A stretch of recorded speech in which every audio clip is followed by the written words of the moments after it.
Greetings, Local 2627 sisters and brothers. Today is August the 6th, Monday, and I just had a couple of things I want to talk to you about.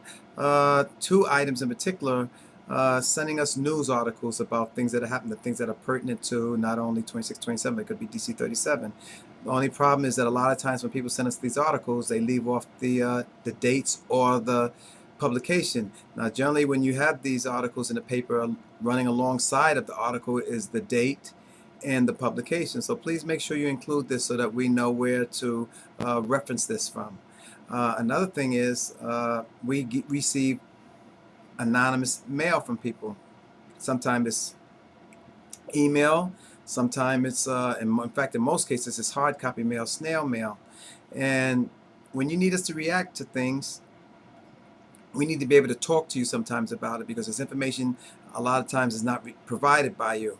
Now, remember, anytime you talk to a union representative, whether they are a executive board member or a shop steward or a council rep or somebody in this office, president, first vice president, second vice president, whatever, it's all confidential.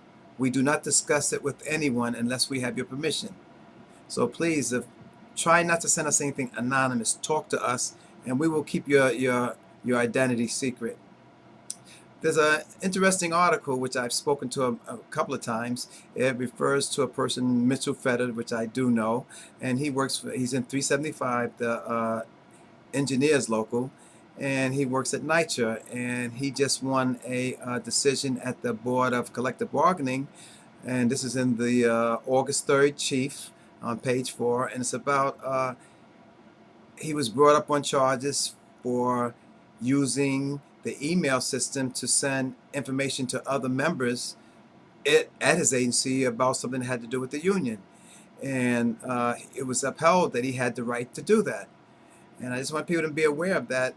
Unless your agency bans everybody, they cannot just arbitrarily choose to ban the union because they're stopping our right to organize. And this is something that can't be, that they can't do. So please make sure that you look at this article. You might find it interesting, especially brothers and sisters at NYCHA. Weingarten Rights. People are still not using their Weingarten Rights. Weingarten Rights is where you have right to have a union representation anytime you go to a meeting, a hearing, a counseling, or something like that. As long as you know it's going to lead to disciplinary or possibly could lead to disciplinary, you have these rights, and you have the right to have us there. Now, management does not have the right. They cannot refuse you. Again, this is on our webpage. If you need to print out a copy of the Weingarten Rights to give to management when they try to deny you or anything like that, go to our webpage and print it off and give them a copy. Also, if you've ever received our business cards, we have the Weingarten written on the back of our business cards. So this is a good resource if you need to give it to management. Anyway, that's that type of business. I just want to remind everybody that October 13th is Italian Heritage Month, and it will be at Russo's on the Bay. And you can get tickets to this through the local, and as usual, like as in the past, we will subsidize it by paying half the price for the ticket if anybody's interested. The ticket is $90. You should make sure we know ahead of time because we have to buy from the Italian Heritage Committee, and these tickets go very, very fast. On Friday, August 24th, is going to be the Caribbean Heritage Committee at DC 37 is having there what they call the pre-carnival jump up. And if anybody's interested in tickets, the local has purchased tickets already, and we do have some tickets that we're willing to give to the members if the member calls us and says, save us X amount of tickets. Okay, we're trying to keep it down to 2 tickets per member. And anyway, the tickets are here. Now, one thing, if everybody remembers on Local Law 35, where we have the right to look at any or question any contract that exceeds $200,000. Now, HHC and DOE and NYCHA seems to feel that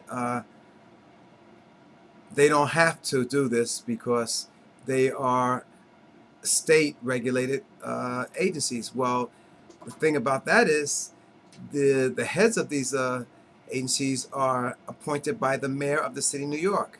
They're also funded by the city of New York. So for them to say that they don't have to abide by Local Law 35 is nonsense. I just want you to be aware of this. Of course, DC 37 is doing what they have to do to fight this, along with our controller and our city council. So let's stay tuned to that.